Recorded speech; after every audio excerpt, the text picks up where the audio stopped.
周也程磊，独宠我一人，为何让冷面失手，还没谈就这么甜？一个回眸，把心动演成现实，还没谈，却把爱情演到观众心里。真正打动人心的故事，从来不是堆砌我爱你的台词，而是每一次细微的停顿，每一个不经意的回眸，每一帧里藏起来的克制与守护。周也与程磊的对手戏，就是这样一场细节的胜利，不高声宣告，却用可信、克制与分寸，让甜意自然流淌，像水渗进石缝，愈久愈成名。开场的心跳，一瞬心动，一生克制。故事的弧线并非从告白开始，而是从看见开始。他被看见的不只是伪装，还有伪装之下的脆弱；他被看见的不只是冷面，还有冷面背后的热度。看见之后，并没有追问、揭穿、炫耀，而是把秘密放回他的怀里，把信任带到他的掌心。这种把主动权交还给对方的开场，决定了后续一切温柔的方向。他的角色隐去本我，却让灵魂更亮。周也饰演的他，像风沙里点亮的一盏灯。他穿着不属于自己的衣裳，说着不属于自己的话，走在一条注定艰难的路上。可他的眼神告诉你，这不是逃避，而是选择。隐去性命，不隐去正义；压住眼泪，不压住良知。那一份我知道我在做什么的坚定，给了许多在生活中负重前行的人以光亮。他的角色外冷内热，不是设定，而是修行。程磊演出的他，像一只收风的毛，表面沉稳，关键时刻却锋芒毕露。他的冷不是拒人千里，而是把情感置于理智之后；他的暖不泛滥成河，而是在恰当的场合、恰当的强度里替对方抵风，替对方留灯。这个人物的可贵，在于他从不把爱当作手段，只把爱当作分寸与责任。识破与守护，被看见而不被利用。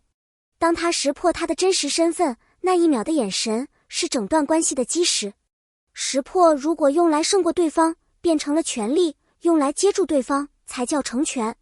他没有揭穿，没有逼问，只是站到他身侧，悄悄把盔甲扛在自己肩上。被看见而不被评判，被了解而不被掌控，这样的温柔，比任何宣言都更有重量。秘密的重量，他替他锁，他因此挺立。秘密会沉，复仇会重。他负着命运的石头走路，他却把那块石头悄悄镶进自己的护心甲。不是纵容，而是托举；不是替他决定，而是为他腾出选择的空间。有了这样的同盟，他可以在风沙里支起背脊，可以在黑夜里看见黎明，因为身后有人点亮了灯。假成亲，真考验细节里的默契。他们为真相假成亲，甜不在桥段，而在细节。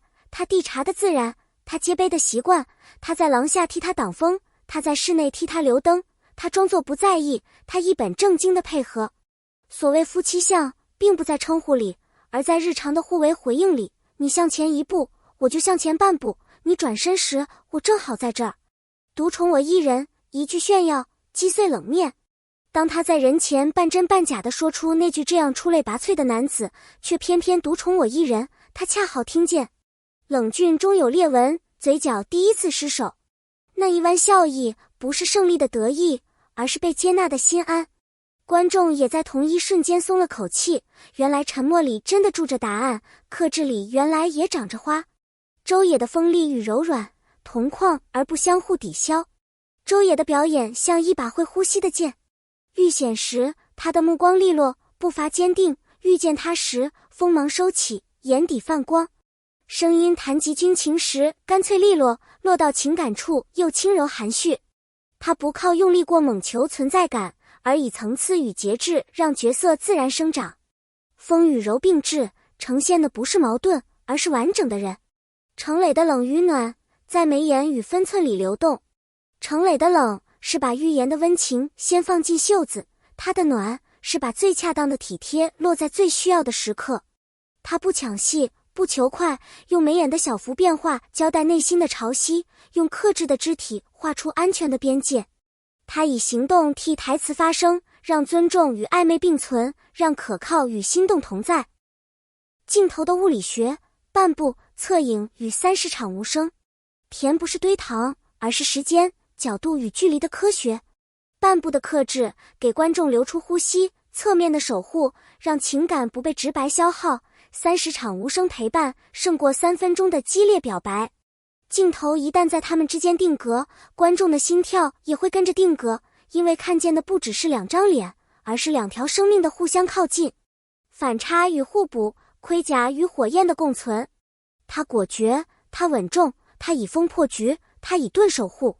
不是谁改造了谁，而是在彼此的缺口里找到了最合适的拼合点。真正成熟的亲密关系，不是彼此吞没，而是互为成全。你仍是你，我仍是我，但我们在一起时，合力更大，底气更足。情感的边界，爱不是越界，而是支止。他从不把关心当作干预的通行证，他也不把信任当作依赖的借口。2人都在时刻确认对方的边界，能做什么，不能做什么，何时该停，何时该退。这些不言自明的支止，让爱有了秩序，也让甜有了长久的可能。勇敢与温柔被重新定义。他告诉我们，勇敢不是逞强，而是有泪也选择向前。他告诉我们，强者不是不动心，而是动心之后仍然有担当。勇敢与温柔并非对立面，他们在同一条河道里彼此滋养，最终流入值得的远方。观众为何磕疯了？代入感与安全感的叠加。许多人在这段故事里带入了理想的自己，被识破而不被利用，被了解而不被审判，被守护而仍有自主权。安全感与自足感被同时满足，这份关系就拥有了超越荧幕的生命力。它让人相信，好的爱不是让你更依赖，而是让你更有光。名场面不靠偶然，结构先于浪花。独宠我一人的刷屏，不是偶然的浪花，而是结构性的必然。前有并肩作战的信任基底，中有默契互动的不断加深，后有情绪峰值的精准抛物线。观众不是被一句话击中，而是被一条贯穿始终的情感逻辑托举到峰顶，然后在那一笑里完成心动的闭环。爱情照进生活，把戏里学到的用在戏外。生活里，我们也会披着盔甲与误解同行。愿我们像他那样在风沙中抬头，像他那样在抉择中守住本心。愿我们学会把识破用来保护，把秘密放在值得的人那里，把克制当作尊重的另一种名字，把戏里的分寸练成现实里的温柔。写给负重的你，慢慢卸甲，别怕暴露。如果你也在高墙后生活，请相信，总有人会看见你的疲惫，也愿意在你最需要的时候站在你一侧。卸甲不是放弃，而是为了更好的前行。请允许自己偶尔脆弱，也别拒绝伸过来的手。温柔是相互的，力量也是。创作层面的启示，如何把甜拍得高级？这对搭档的成功来自3个创作要点。第一，动机清晰，每一次靠近都源于角色内因。第二，表演节制，把想说的话交给眼神，把想做的事交给动作。第三，镜头自律，少用煽情的推拉，多用呼吸式的留白。甜若有层次，观众便能在缝隙里看见真实。现实里的独宠，尊重与陪伴的日常化。把独宠落在日常，一句到家了吗？一个我在门口等你，一次你先睡我首页。爱不是宏大叙事，而是重复的小事。尊重对方的边界，理解对方的坚持，在对方最不被看见的时刻站出来，这才是独宠的真正形态。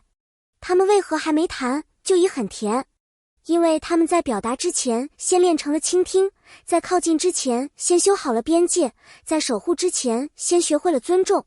甜不是高浓度的糖，而是低噪音的陪伴，不是声嘶力竭的誓言，而是关键时刻的一次转身，一次挡风，一次把灯留到很晚。